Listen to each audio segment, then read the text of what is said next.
Eu sou o pastor Tomás Tronco, sou pastor da Igreja Batista Redenção de Atibaia e eu gostaria de falar sobre o uso da teologia na vida prática. Corre um falso mito na igreja moderna de que teologia, primeiro baseado num texto mal interpretado, a letra mata, né? Mas o espírito vivifica. Esse texto não fala da teologia, do estudo bíblico, mas do legalismo judaico aplicado à igreja. Mas o mito que corre é o mito de que teologia não se aplica na prática. A teologia é uma matéria, é um ramo para pastores, para missionários, para professores, para teólogos, mas que o viver diário não depende da teologia. Que na teologia, no viver diário, a gente vive coisas mais simples, vive só o amor, só a graça de Deus. Na verdade, isso é um engano terrível e causa muitos prejuízos à igreja. Eu ensino à minha igreja que vida cristã é teologia posta em prática. E a teologia da pessoa, obviamente, seu conjunto de fé, vai acabar guiando a sua vida. Se for um conjunto de fé sadio, né, como a Bíblia chama de sã doutrina, então ele também vai ter uma vida sadia. Porém, se a teologia dela, se os sustentáculos da sua fé são corrompidos, são errados, a vida dela também vai ser corrompida, como escreveu o pastor Marcos Branconato no seu prefácio ao Pequeno Manual de Doutrinas Básicas. Então eu vou dar alguns exemplos, eu vou pegar as 10 doutrinas básicas da teologia, né? E vou citar alguns exemplos de doutrinas dentro de cada uma dessas divisões e mostrar que aplicação prática tem o conhecimento correto das Escrituras em cada uma das áreas da teologia. Por exemplo, a primeira área é bibliologia, né? O estudo das Escrituras. 2 Pedro 1,21 diz assim: porque nunca jamais qualquer profecia foi dada por vontade humana, entretanto homens santos falaram da parte de Deus, movidos pelo Espírito Santo. Se a pessoa crê nisso de fato, se a teologia dela aponta esse mover do Espírito sobre os escritores bíblicos a fim de produzir a palavra de Deus, sendo ela inspirada pelo Senhor, o resultado prático na vida dele é que ele vai ter muita confiança nas Escrituras. Diferente de muitos ramos, aí, inclusive da igreja evangélica, que estão cada dia menos confiando nas Escrituras. E aí se guiam pelas suas ideias, por filósofos, alguns filósofos até ateus. Tem igrejas evangélicas bebendo na fonte de filósofos ateus, porque não confiam que a Escritura é de fato a palavra de Deus inspirada. 2 Timóteo 3,16 diz: toda a Escritura é inspirada por Deus e útil para o ensino, para a repreensão, para a correção, para a educação na justiça. Quem tem esse pilar teológico, né, de que a Escritura é útil, então ele vai aplicar as Escrituras. Ele não vai ficar aplicando somente técnicas de administração, recursos humanos, psicologia. Ele vai olhar para as Escrituras como uma ferramenta útil para corrigir, para ensinar, para educar. E também Efésios 1,13 diz assim: em quem também vós, depois que ouvistes a palavra da verdade, o evangelho da vossa salvação, tendo nele crido, fostes selados com o Espírito Santo da promessa. O que esse texto ensina é que a pessoa é salva através da palavra da verdade, ouvindo a palavra da verdade, o evangelho da vossa salvação. Se a pessoa crê as Escrituras são um instrumento de Deus para levar alguém à fé, então ele não vai ficar divagando sobre a igreja, sobre Cristo, sobre salvação, sobre céu. Ele vai evangelizar com as Escrituras. Ele vai ter as Escrituras como uma ferramenta de evangelismo. Ele vai falar de Cristo às pessoas, citando versículos bíblicos e deixando que o Espírito Santo trabalhe com essa palavra, já que foi ele mesmo que moveu os homens para registrá-la. Então, nesse sentido, a bibliologia, conceitos teológicos sadios sobre a bibliologia são aplicados todos os dias. Quanto à teologia própria é o que nós chamamos da doutrina de fato sobre Deus, sobre a pessoa de Deus, Nós aprendemos em 1 João 4,8 o seguinte: aquele que não ama não conhece a Deus, porque Deus é amor. Um texto extremamente conhecido. Mas quando ele é base teológica sobre quem é Deus, então nós aprendemos que tipo de relacionamento o Senhor mantém conosco. Nós nem vamos nos colocar diante de um Deus falsamente cruel, como algumas pessoas tendem a visualizá-lo, e nem tampouco um Deus impessoal, um Deus que não se importa conosco, ou um Deus interesseiro. O que move o relacionamento de Deus para com seus filhos é o amor, e isso muda tudo na nossa vida. Por outro lado, Salmo 11, 7 diz assim: porque o Senhor é justo, Ele ama a justiça, os retos lhe contemplarão a face. Com isso, nós não só aprendemos da justiça do Senhor, mas nós nos entregamos à sua justiça. Quando nós olhamos para o mundo perdido como está, nós não perdemos o ânimo, não perdemos o encorajamento, porque sabemos que o Senhor é justo, que Ele há de julgar tudo, e ao mesmo tempo Ele nos vai ter para sempre com Ele, porque Ele nos justificou. Foi isso que Ele promoveu na salvação em Cristo, na obra de Cristo. Ele lançou sua ira sobre Jesus, nos tornando justos, sendo Jesus o nosso substituto. Isso também vai nos dar confiança na sua obra, confiança de dizer: eu agora sou justo diante de Deus. Por outro lado, em Tiago 1,17, nós aprendemos sobre a imutabilidade do Senhor, aprendendo que toda boa dádiva e todo dom perfeito são lá do alto, descendo do Pai das luzes, em quem não pode existir variação nem sombra de mudança. Isso nos traz muita confiança em Deus. Isso significa que o que Ele disse no passado, Ele não desiste de cumprir depois de muito tempo. Às vezes nós enjoamos de manter uma promessa, de manter uma palavra, mas Deus não. Então o que Ele prometeu sobre a nossa salvação, sobre a vida eterna, sobre a justificação de quem crê, Ele nunca vai mudar, porque Ele não tem mudança, nem alguma sombra de variação. Eu falei ao contrário. A respeito da cristologia, da pessoa de Cristo, a Bíblia nos ensina tanto a sua divindade quanto a sua humanidade. Jesus diz assim: eu e o Pai somos um, está lá em João 10,30. Ao dizer isso, nós olhamos para Jesus como um modelo perfeito de quem é Deus. Por isso o livro de Hebreus também vai falar que Deus revelou sua palavra através do seu Filho, nós o conhecemos assim. Desse modo, a divindade de Cristo me põe também confiança sobre a sua obra. Não foi um qualquer, não foi um Buda, um Maomé, ou um Confúcio, homens que foram influentes, tiveram seu valor histórico, mas que morreram e eram homens como nós, talvez com habilidades, independente da capacidade de cada um, são homens, como nós. Tem um começo, tem um fim, pelo menos nessa vida, mas Jesus é Deus, e ao ser Deus, Ele também é o alvo da nossa fé, Ele é o alvo da nossa adoração, Ele é o alvo do nosso serviço. Por outro lado, a Bíblia também diz que, veja só, estava ali a fonte de Jacó, cansado da viagem, assentara-se Jesus junto à fonte por volta da hora sexta. João 4,6 diz isso, e mostra que Jesus estava cansado. Ao dizer que Ele estava cansado, nós aprendemos sobre a humanidade de Jesus. E ao lembrar que Ele é homem, que Ele se fez homem e passou o que nós passamos, nós lembramos que Ele sabe o que é a nossa vida. Ele sabe o que é viver como um homem, com fome, com cansaços. Isso aumenta a nossa confiança nele, aumenta a nosso relacionamento para com Ele, sabendo que Ele conhece a nossa realidade, que Ele não dá ordens como se não soubesse o quanto são difíceis de segui-la, que Ele não ignora a nossa fraqueza, Ele sabe o que é padecer. Isso muda a nossa vida.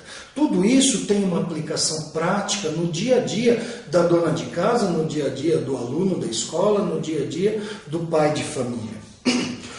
Em relação à pneumatologia, a doutrina do Espírito Santo, nós aprendemos em 1 Coríntios 12:11 que há um só e o mesmo Espírito realiza todas essas coisas, distribuindo-as como lhe apraz a cada um individualmente. Aqui está falando sobre os dons do Espírito Santo, os dons espirituais. E diz que é Ele quem os realiza, é Ele quem os distribui como lhe apraz a cada um. Então disso a gente aprende que todo crente tem algum dom. De modo que ninguém vai ficar desencorajado ou se sentindo inútil numa igreja, achando que todos receberam um dom, menos ele, e se encolhendo, se sumindo dentro da igreja. Ao contrário, ele vai buscar justamente essa capacitação espiritual, vai desenvolvê-la e vai trabalhar na vida dos outros, vai usá-lo para o benefício da igreja. Ao mesmo tempo, ele sabe também que o Espírito Santo, conforme aprove a ele distribuiu esses dons. De modo que eu não posso escolhê-lo. Eu não posso escolhê-lo querendo ser melhor do que os outros. Eu quero tal dom, porque se eu tiver tal dom, eu sou melhor. E se eu não tenho tal dom, é porque aquele irmão é melhor que eu e eu tenho um dom fraquinho.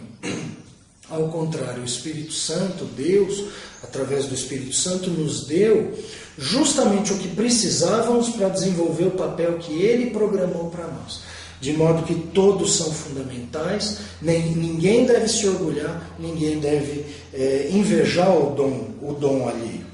A Bíblia também nos diz, em Efésios 1,13, eu já li esse texto, mas diz que depois que nós cremos pelo Evangelho da nossa salvação, nós fomos selados com o Espírito Santo da promessa. Olhando para isso, associado a 1 Coríntios 6,19, que diz que nós somos templo, habitação do Espírito Santo, isso aumenta a nossa confiança na salvação, nos dá segurança da salvação. O Espírito Santo, esse selo, ou seja, uma designação, um selo, uma marca de que nós somos propriedade de Deus, é algo que nos acompanha durante toda a vida para nos garantir que somos salvos. E quando pecamos, desanimamos, desviamos e vamos embora para longe de Deus? Não, eu lembro que o Espírito Santo me selou, que eu continuo pertencendo a Deus. Então eu busco perdão e continuo buscando uma vida santa, tentando seguir a ordem de Jesus de vá e não peques mais. Agora, em relação à antropologia, a doutrina do homem, Gênesis 1, versículo 27 diz que criou Deus, pois o homem é sua imagem, a imagem de Deus o criou, homem e mulher os criou. É óbvio que esse texto não tem a intenção de dizer que Deus tem braço e perna e que isso é a imagem dele em nós. Ao contrário, ele nos deu características que ele não deu a mais nenhum outro animal, mesmo os que têm braço, perna, boca, mas esses não têm o que Deus nos deu, em sentido do intelecto, da espiritualidade, da moralidade, da vontade, da comunicação, da capacidade de governar. Tudo isso que Deus mesmo faz, Ele nos deu um pouco para que governássemos o restante da criação e mais, para nos relacionarmos com Ele. Então a gente sabe que nós não somos simples animais. Aí o animal, ele tem vontade de rasgar um saco de lixo e espalhar tudo para procurar comida dentro, ele faz, ele não tem crise moral com isso. Mas quando nós lembramos que nós fomos feitos à imagem de Deus, nós lembramos que nós temos uma imagem também a zelar. Nós lembramos que Deus nos deu moral, nos deu pensamento, a gente não pode agir como um animal. Nós temos moral diferente do animal. Muitas linhas existencialistas dizem que o homem deve fazer tudo o que ele tem vontade, porque ele é só um animal evoluído. Quem tem esse pilar da teologia vai ter uma vida diferente, uma vida no dia a dia, na segunda, não só no domingo quando se fala de teologia na igreja, mas na segunda, na terça, na quarta, ele vai respeitar as pessoas também, porque elas são imagem e semelhança de Deus. Por outro lado, a Bíblia não conta só o lado positivo da humanidade, mas também o seu pecado, a sua queda. Quando em Eclesiastes 7:29 diz o seguinte: eis o que tão somente achei, que Deus fez o homem reto, mas ele se meteu em muitas astúcias, e essas astúcias estão nos cercando hoje. Essas astúcias habitam no nosso coração, de modo que nós devemos levar cativo o nosso pensamento, o nosso coração, nossos sentimentos, nossas emoções diretamente a Deus para que os controle. E devemos alertar o mundo perdido de que essas astúcias o separaram de Deus, que ele tem pecado, que pecado não é só matar e roubar, mas que toda a podridão do nosso coração, que surgiu com a vinda do pecado, com a entrada do pecado no homem, ela está presente e precisa ser levada em conta por aquele que quer buscar a Deus. Sobre a martiologia, já que estamos falando sobre o pecado, a martiologia, a doutrina do pecado, nós aprendemos sobre o efeito da queda, por exemplo, Romanos 5,12. Porque, assim como por um só homem entrou o pecado no mundo e pelo pecado a morte, assim também a morte passou a todos os homens, porque todos pecaram, aliás, é o que diz em Romanos 5,12. Desse modo, quem assim crê, quem tem essa sã doutrina dos efeitos do pecado, esse vai se precaver contra a impressão de que há pessoas que não têm pecado. Aqui nesse texto diz que todos pecaram, que a morte entrou e atingiu a todos, porque todos estão sobre esse efeito do pecado, sob o efeito do pecado.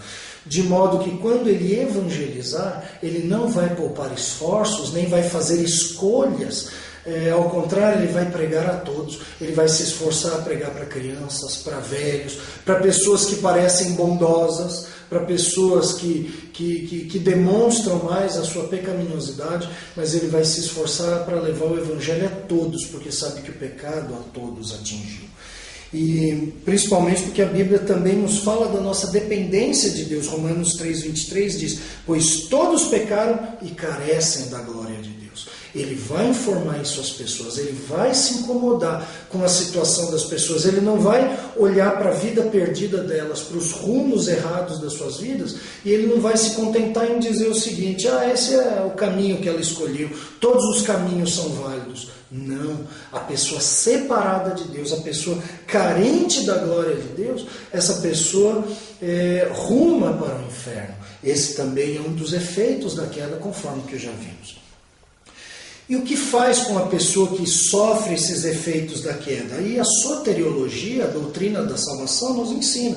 Por exemplo, Romanos 3, 23 e 24 diz assim: pois todos pecaram e carecem da glória de Deus, sendo justificados gratuitamente por sua graça, mediante a redenção que há em Cristo. Quando se tem esse pilar teológico sobre a salvação, o homem para de querer barganhar com Deus. Quem acha que o homem não é salvo gratuitamente, esse continua tentando fazer boas obras para merecer a salvação. Então ele acha que se ele fizer bem aos outros, ele está garantido, não precisa crer em Cristo, todos os caminhos levam a Deus, basta que você seja uma pessoa boa.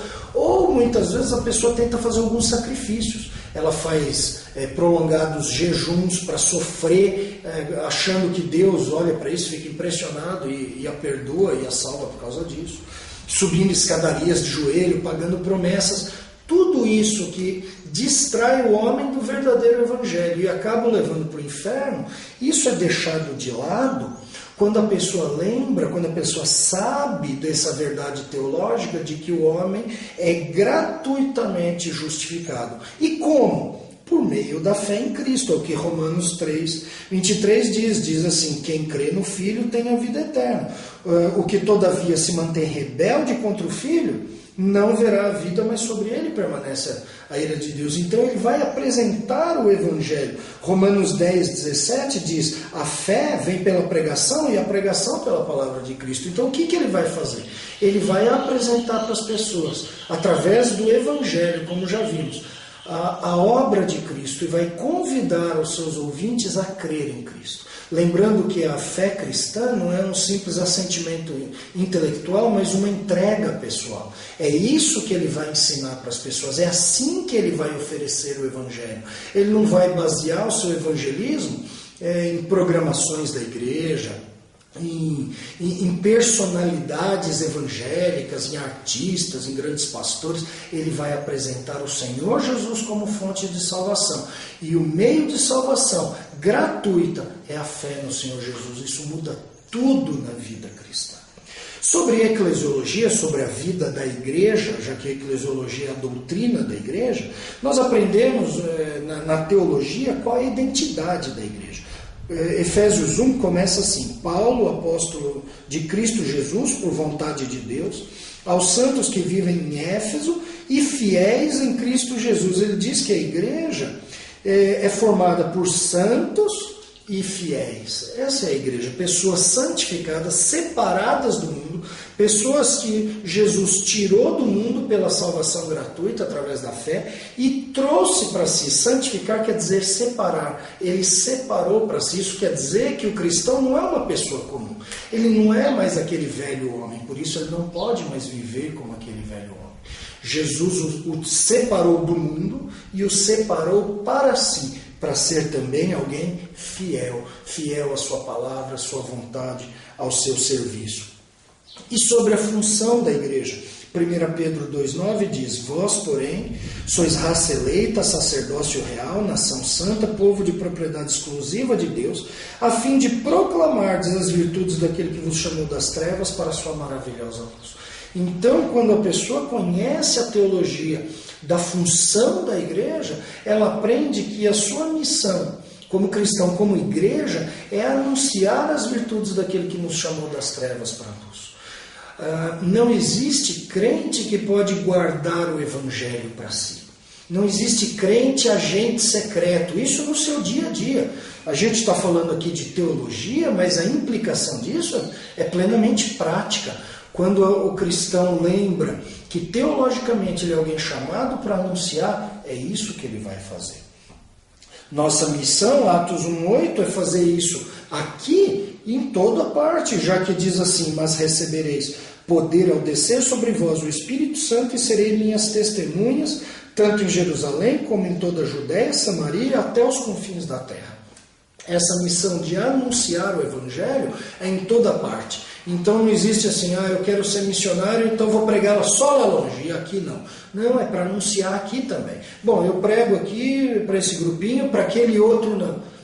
A igreja se expandiu, recebeu o poder para pregar aqui, longe, até os confins da terra, e esse é um parâmetro teológico que guia a vida diária da igreja missionária. Sobre os anjos e sobre a angelologia, a nona das 10 doutrinas cristãs, ela nos lembra o seguinte, Hebreus 1,14.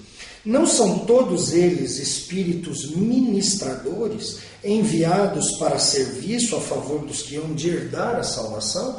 Falando que os anjos são espíritos ministradores, ou seja, espíritos que estão a serviço de quem? A favor dos que hão de herdar a salvação. De algum modo, Deus quis nos encher de segurança, de confiança no seu cuidado.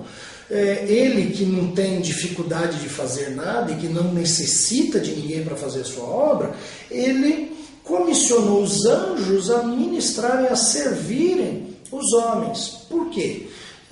Talvez para nos ensinar que ele se importa conosco, que nós estamos sendo cuidados, mas ao mesmo tempo, dentro ainda da angelologia, um conceito tão elevado dos anjos que nos leve a algum tipo de culto a eles também é proibido, já que Colossenses 2,18 reprova a prática de culto de anjos.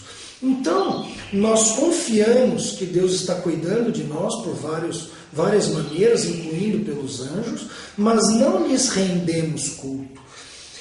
Ao mesmo tempo que sabemos que eles são poderosos, também sabemos que eles têm limitações, como por exemplo o arcanjo Miguel, que quando contendia com o diabo e disputava a respeito do corpo de Moisés, isso está em Judas, versículo 9, não se atreveu a proferir juízo infamatório contra ele. Pelo contrário, disse: o Senhor te repreenda. Isso mostra que, em comparação com Deus, os anjos têm limitações. Não é só o anjo, o arcanjo Miguel, ele tinha uma certa limitação no seu embate com Satanás e recorreu a Deus. Deus não tem essa limitação. Agora, se nós lembramos que os anjos têm essa limitação, lembramos também que Satanás, que é um anjo, agora um anjo mau, um anjo caído, ele também tem suas limitações. Então, no dia a dia, eu não vou temê-lo mais do que o necessário. É bom eu temê-lo. Pedro diz que o diabo anda em derredor como um leão, que ruge procurando alguém para devorar, né? E ele vai fazer isso na prática conosco através de sugestões malignas, de tentações, de inflamar as nossas inclinações carnais, e assim devemos temer essa atuação, pelo que devemos resisti-lo, para que ele fuja de nós, como Tiago ensina. Mas, ao mesmo tempo, nós lembramos que Deus não está equiparado ao poder de Satanás. Ao contrário, o Senhor é superior a Satanás. Pelo que o próprio arcanjo clamou: Senhor, te repreenda. Então nós podemos confiar em Deus no trato com o diabo também. Não devemos deixar de dormir à noite com medo se tem demônio em casa. Isso é uma aplicação prática de uma questão teológica. Uma questão teológica que poucas pessoas acham que pode entrar no dia a dia de uma pessoa, e pode. Agora, sobre a última doutrina da teologia cristã, a escatologia, nós aprendemos, por exemplo, que ao aproximar-se o final dos tempos, haveria um aumento muito grande da maldade do homem. Que bonito, eu estou vendo um sabiá muito grande, muito bonito, bem no meu jardim ali, obra da criação de Deus, mais um ponto teológico que nós aprendemos nas Escrituras, e glorificamos a Deus pelo que Ele fez, pelo que Ele faz a nós. Agora, sobre o aumento da maldade, 2 Timóteo 3, diz assim: sabe, porém, isto, nos últimos dias sobrevirão tempos difíceis, pois os homens serão egoístas, avarentos, jactanciosos, arrogantes. E aí ele segue uma lista, aí até o versículo 5, que nos faz ver que o mundo de fato está condizendo com essas características, o que na prática nos faz aguardar todos os dias a volta de Cristo.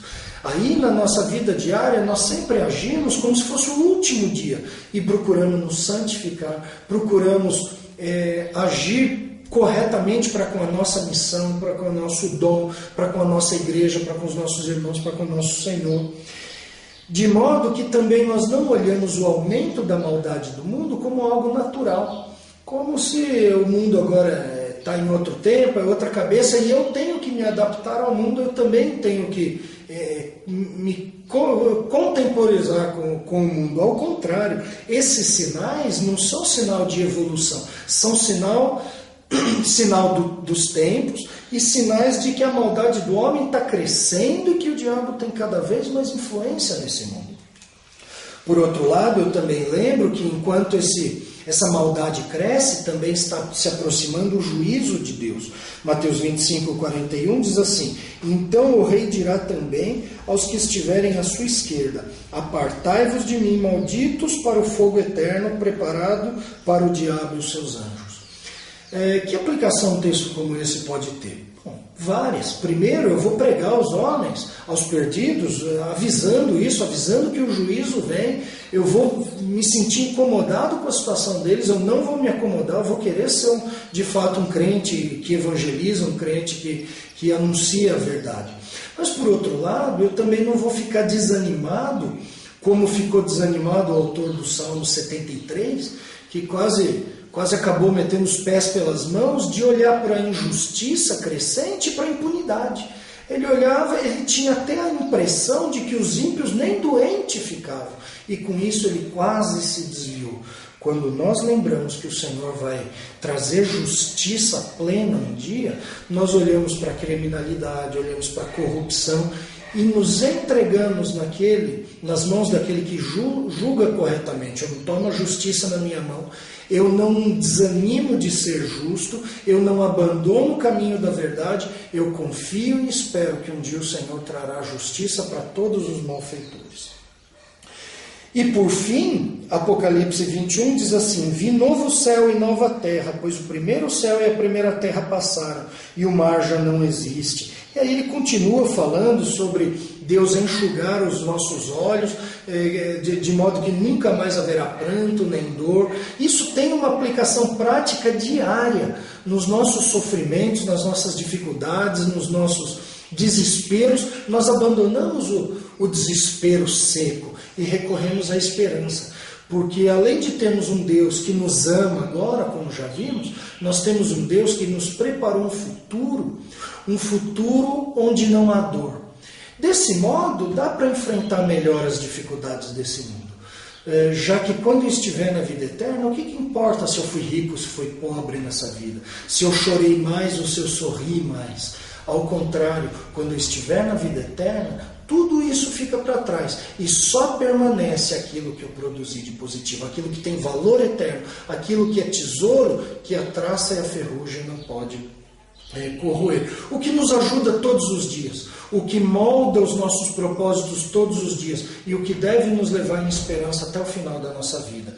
C.S. Lewis dizia que quando nós paramos de pensar na vida futura, nós começamos a falhar na vida presente. Então eu falei rapidamente, né, porque tinha muita coisa para falar, e com brevidade, porque eu só queria demonstrar que todos esses conceitos teológicos têm aplicações diárias, têm aplicações práticas na vida do crente. Então, se você quer servir ao Senhor, não abandone a teologia, não abandone o estudo das Escrituras, não abandone as reuniões de estudo da sua igreja, não abandone a leitura de bons comentários, de bons livros cristãos que falam sobre as Escrituras. Ao contrário, as Escrituras são úteis para correção, para educação, para repreensão, para a justiça do homem, para que ele ande em justiça.